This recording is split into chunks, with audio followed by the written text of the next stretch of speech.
22 second के मोदी के एक वीडियो पर क्यों उड़ा उनका मजाक? आखिर बड़ी बड़ी कंपनियों के सीईओs का हाथ पकड़कर मोदी हवा में क्यों लहराने लगे? तो दुनिया की एक बहुत बड़ी कंपनी है ओपन एआई, जिसका आप प्रोडक्ट यूज करते होंगे फोन पर, चैट जीपीटी। इन दिनों चैट जीपीटी पूरी दुनिया में धूम मचा रहा है। तो जिस तरह से चैट जीपीटी आगे बढ़ रहा है, उसकी पॉपुलैरिटी आगे बढ़ रही है, ओपन एआई दुनिया की सबसे प्रमुख कंपनियों में से एक भी बन जाए बहुत जल्द, जो कि है भी, तो उसमें कोई हैरानी की बात नहीं होगी।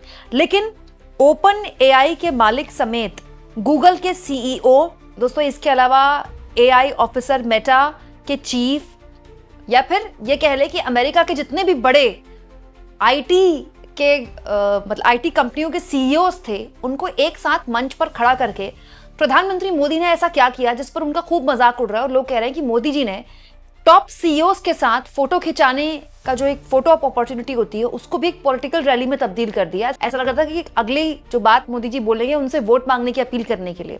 हुआ क्या दोस्तों कि एआई समिट पर पीएम मोदी आज सुबह से बोल रहे हैं, काफी लंबा भाषण उन्होंने दिया। और दोस्तों इसके अलावा जितने भी अलग अलग देशों से राष्ट्राध्यक्ष आए थे, उन्होंने भी इस मुद्दे पर अपनी राय रखी। और एआई को लेकर जो चिंताएं हैं और साउथ एशिया में जिस तरह से एआई को लेकर बातें हो रही हैं और भारत की जो उसमें भूमिका है, उसको लेकर विस्तार से आज बात रखी गई। और उसके बाद जो दुनिया के बड़े बड़े टॉप आईटी कंपनीज के सीईओs हैं, वो भी मंच पर आए। दोस्तों इनको ग्लोबल टेक लीडर्स कहा जाएगा, जैसे सीईओ गूगल अल्फाबेट के सुंदर पिचाई, और उनसे पीएम मोदी ने कल मुलाकात भी की थी, वो भी बोले आज मंच पर। इसके अलावा दोस्तों ओपन एआई के सीईओ सैम आल्टमैन मौजूद थे, जिनका चैट जीपीटी आप इस्तेमाल करते हैं। दोस्तों इसके अलावा अलेक्जेंडर वॉग मौजूद थे, जो कि चीफ एआई ऑफिसर है मेटा के। मेटा मतलब फेसबुक, इंस्टाग्राम और व्हाट्सएप, लगा लीजिए कितनी बड़ी कंपनी है। इसके अलावा दोस्तों सीईओ एंथ्रोपिक के डायरो एमोडे यहाँ पर मौजूद थे, ग्रुप फोटोग्राफ। और इसके अलावा भी कुछ भारत के भी बड़े टेक लीडर्स मौजूद थे। और एक ग्रुप फोटोग्राफ हुई।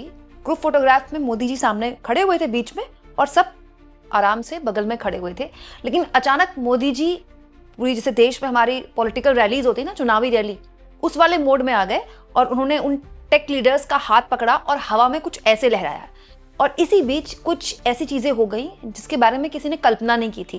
एक्चुअली में दोस्तों ये जो टेक लीडर्स हैं, इनको भी इस तरह की फोटो खिंचाने की आदत नहीं होगी, हवा में हाथ लहराने की। तो अमूमन टेक लीडर्स इस तरह की फोटोज नहीं खिंचाते हैं। बड़े बड़े राष्ट्राध्यक्ष एक मंच पर आते हैं तो इस तरह की फोटोज खिंचाते हैं। भारत में तो इसका काफी चलन है, विदेशों में भी होता है। लेकिन बेसिकली ये जो फोटो है, ये एक काइंड ऑफ विक्ट्री की फोटो होती है। सब अपनी एकता और विक्ट्री दिखाते हैं, जीत और एकता। तो टेक लीडर्स को इस तरह की फोटोज खिंचाने की आदत नहीं है। तो कुछ अजीबोगरीब हुआ है दोस्तों। जैसे ये जो शख्स आप देख रहे हैं, ये हैं दोस्तों सैम आल्टमैन। सैम आल्टमैन ही है सीईओ ओपन एआई के, चैट जीपीटी वाली कंपनी के। इनका एकदम से हाथ पकड़ा मोदी जी ने और उसको हवा में लहरा दिया, ऊपर लहरा दिया। तो जो सैम आल्टमैन थे, वो थोड़ा सा कंफ्यूज हो गए। मतलब उनको समझ नहीं आया कि वो क्या करें, किधर करें। तो वो अब जो अपने बगल में जो उनके टेक लीडर थे, उनका चेहरा देख रहे थे, उनको समझ रहे थे कि करना क्या है। देखिए बड़े अजीबोगरीब स्थिति हो गई। कुछ सेकंड का ही ये है उनका रिएक्शन, 3-4 सेकंड का। लेकिन इससे समझ में आ रहा है कि उन्हें समझ नहीं आ रहा था कि एग्जैक्टली करना क्या है। शायद उनके साथ ये पहली बार हुआ था। हालांकि इस वीडियो को लेकर मोदी जी का मजाक उड़ाया जा रहा है, मोदी जी पर सवाल खड़े किए जा रहे हैं, तो ये बहुत हल्की बातें हैं। इस तरह की बातें नहीं की जानी चाहिए। भाई किसी के लिए कोई नई चीज़ हो सकती है, इसका मतलब ये थोड़ी कि वो गलत है।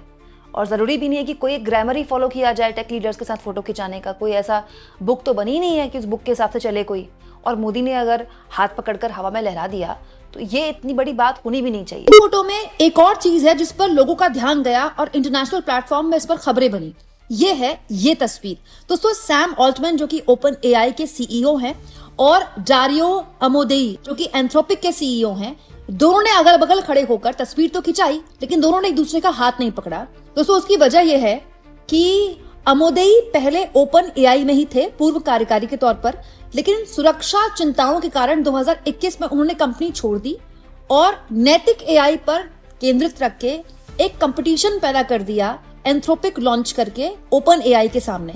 बाद में दोनों के बीच में मॉडलों के कंपटीशन और फंडिंग को लेकर भी होड़ हुई और दोनों कंपनियों के बीच में एक तरह का तनाव है। लोगों ने ये कहा दोस्तों कि ये तनाव देखिए सार्वजनिक तौर पर भी दिखा और नरेंद्र मोदी भी उसको खत्म नहीं कर पाए। हाँ, लेकिन इस तस्वीर पर बहुत से लोगों ने कुछ बातें बोली हैं जिस पर हमें बात करनी चाहिए। क्योंकि हो क्या है दोस्तों, एआई के नाम पर बड़ा मंच सज गया, बड़े भाषण बोले गए, भारत के लिए अच्छी अच्छी बातें बोली गई। लेकिन उसके पीछे की भारत के चैलेंजेस को लेकर बात नहीं हो रही, जिस पर होनी चाहिए, क्योंकि एआई भविष्य नहीं है, एआई वर्तमान है। दोस्तों, आईआईटी दिल्ली से निकले हुए संदीप मनुधानी ने एक बात बोली है, इनको आप कई यूट्यूब चैनल्स में कभी कभी सुनते भी होंगे, बहुत शानदार बोलते हैं। उन्होंने इस तस्वीर पर एक बात लिखी है। उन्होंने कहा है 12 सालों में मोदी अमेरिका के सारे टॉप बॉसेस जो कि एआई के हैं उनको एक मंच पर लाने में सफल हुए, और इन्हीं 12 सालों में शी जिनपिंग चीनी कंपनियों को अमेरिका की सभी शीर्ष एआई कंपनियों के स्वदेशी विकल्प विकसित करने के लिए प्रेरित करने में सफल हुए। तो ये कारनामा किसने किया?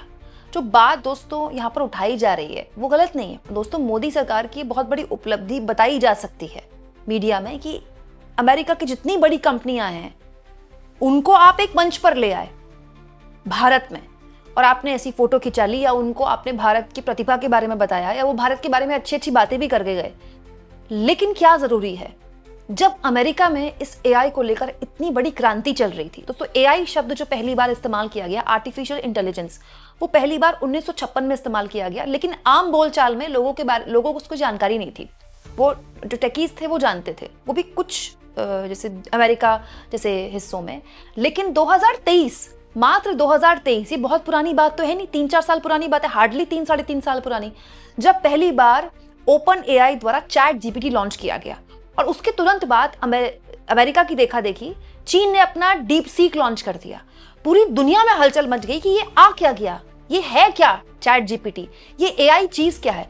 मतलब अगर तो ऐसा तो है नहीं कि वो 1-2 साल की मेहनत है। हालांकि दोस्तों, इन्वेस्ट तो अमेरिका रिसर्च एंड डेवलपमेंट में हमेशा करता है, लेकिन दोस्तों चैट जीपीटी आने से पहले करीब 10-12 साल जो उस पर गहनता से रिसर्च हुई होगी, वो 10-12 साल भारत ने क्या किया, हम पिछले 10-12 सालों की बात कर रहे हैं। ये भारत के लिए सोचने वाली बात है। दोस्तों, ओपन एआई ने चैट जीपीटी लॉन्च किया जो कि अमेरिकन कंपनी है, और इधर चीन ने डीप सीक लॉन्च कर दिया अपना एआई।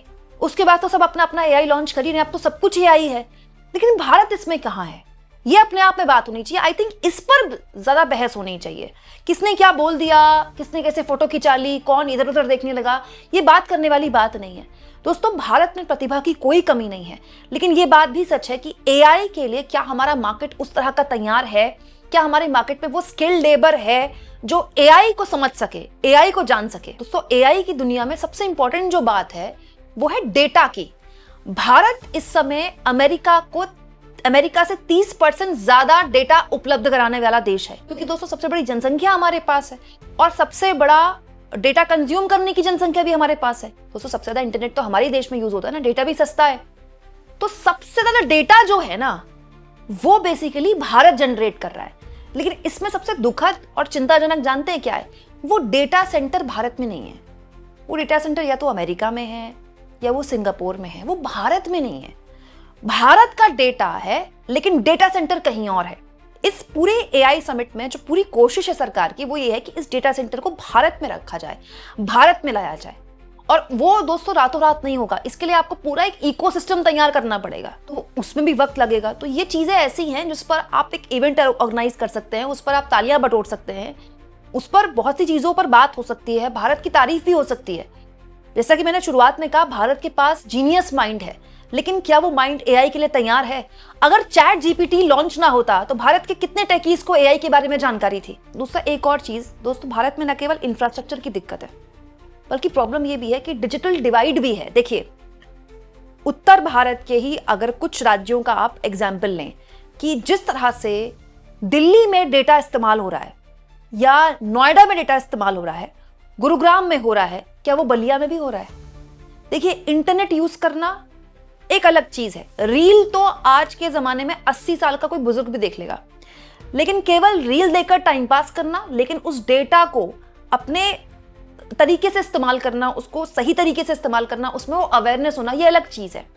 ये होता है डिजिटल डिवाइड। आज भी हमारे मुल्क में बहुत से ऐसे लोग हैं जो इंटरनेट तो यूज करते हैं, लेकिन उसको एक्चुअली में इस्तेमाल कैसे करना है अपने फायदे के लिए उनको नहीं पता। वो केवल रील देखने के लिए इंटरनेट इस्तेमाल कर रहे हैं, या व्हाट्सएप यूनिवर्सिटी के काम आ रहा है उनका इंटरनेट। तो ये है, इसे बोलते हैं डिजिटल डिवाइड। भाई, कोई गुड़गांव में काम करने वाला टेकी, बेंगलुरु में काम करने वाला टेकी, या फिर दिल्ली में काम करने वाला टेकी, क्या उस डेटा का वैसा ही इस्तेमाल कर रहा है जैसे हरियाणा के किसी बिल्कुल दूर दराज, दोस्तों झज्जर से भी करीब 20-25 किलोमीटर दूर, जहां सड़कें भी ठीक नहीं है, क्या वहां भी उस डेटा का वैसे ही इस्तेमाल हो रहा है? ठीक है, ये एक इंपॉर्टेंट चीज है। और दोस्तों ये सवाल तो सरकार से पूछे ही जाने चाहिए कि हम जो इतना बड़ा डेटा दे रहे हैं पूरी दुनिया को, खासतौर पर अमेरिकन कंपनियों को, इससे हमको मिल क्या रहा है? ये सवाल राहुल गांधी ने उठाया भी था संसद में, आपको याद होगा। तब उनसे कह दिया गया कि ये डेटा की इनको समझ नहीं है। लेकिन ये सच है कि हम सबसे बड़े डेटा प्रोवाइडर है भाई अमेरिकन कंपनियों को, चाहे हम गूगल की बात करें, चाहे हम ओपन एआई की बात करें। लेकिन हमको क्या मिल रहा है उसमें? हम तो केवल कंज्यूम कर रहे हैं। व्हाट्सएप विदेशी कंपनी है, फेसबुक विदेशी कंपनी है, इंस्टाग्राम विदेशी कंपनी है, सोशल मीडिया एक्स विदेशी कंपनी है। दोस्तों ज्यादा बड़ी बात नहीं बोल रही हूं। आज अगर गूगल ये तय कर ले, भगवान ना करे ऐसा हो, लेकिन गूगल ये तय कर ले कि वो भारत में काम नहीं करेगा, हालांकि वो ऐसा नहीं करेगा क्योंकि उसको सारा कमाई तो भारत से हो रही है, तो भारत में लोगों के लिए काम करना मुश्किल हो जाएगा। क्योंकि हम सबके ईमेल्स, बैंक अकाउंट किससे जुड़े हैं? हमारी पर्सनल ईमेल आईडी से जुड़े हुए हैं। वो ईमेल आईडी किसकी है? सब जीमेल में है। तो ये एक बहुत बड़ी प्रॉब्लम है दोस्तों भारत के साथ। ये जो इकोसिस्टम है ना, हम पूरी तरह से विदेशी कंपनियों पर निर्भर है। उन्हीं कंपनियों के सीईओ को मंच पर खड़ा करके मोदी जी उनको हवा में लहरा सकते हैं, लेकिन वो कंपनीज के जो सीईओज है ना, वो अपनी कंपनियों के लिए काम करेंगे। वो भारत को 2047 में विकसित बनाने के लिए काम नहीं करेंगे। एक्चुअली में जरूरी ये होता दोस्तों कि पिछले 12-15 सालों में हमने अपने देश में रिसर्च एंड डेवलपमेंट में काम कितना किया है। ठीक है, ये सबसे इंपॉर्टेंट बात है। एक छोटा सा एग्जांपल मैं देती हूँ। चीन की कंपनी है MI, आप उसका फोन भी इस्तेमाल करते होंगे, टीवी भी इस्तेमाल करते होंगे। जरा वो जितना रिसर्च एंड डेवलपमेंट में खर्च करती है ना, आप उसको देखिएगा। चीन के माल को हम भले ही कह देते हैं सस्ता माल है, चीन का माल है, चल गया तो रात तक नहीं तो चांद तक, लेकिन ये सच है कि चीन ने अपने आप को दुनिया का सिर्फ फैक्ट्री नहीं बनाया है, दुनिया की टेक्नोलॉजिकल एडवांसमेंट में भी उसने अपने आप लोहा मनवाया है। आप उसको कुछ भी बोल लें, ये बात सही है कि अमेरिका ही अभी टेक्नोलॉजी को लीड कर रहा है, लेकिन अमेरिका को अगर किसी से डर है तो वो चीन ही है। और वो केवल इसलिए नहीं कि उसके पास कामगार हैं काम करने के लिए, उसके पास फैक्ट्रियां लगी हैं, उसने यहां भी निवेश किया अपने लोगों में। तो वो जब कुछ हो रहा था पूरी दुनिया में, AI पर रिसर्च हो रही थी, हमारी सरकार क्या कर रही थी, ये हमको अपनी सरकारों से पूछना चाहिए। आपको क्या लगता है दोस्तों? कमेंट बॉक्स में जरूर लिखें।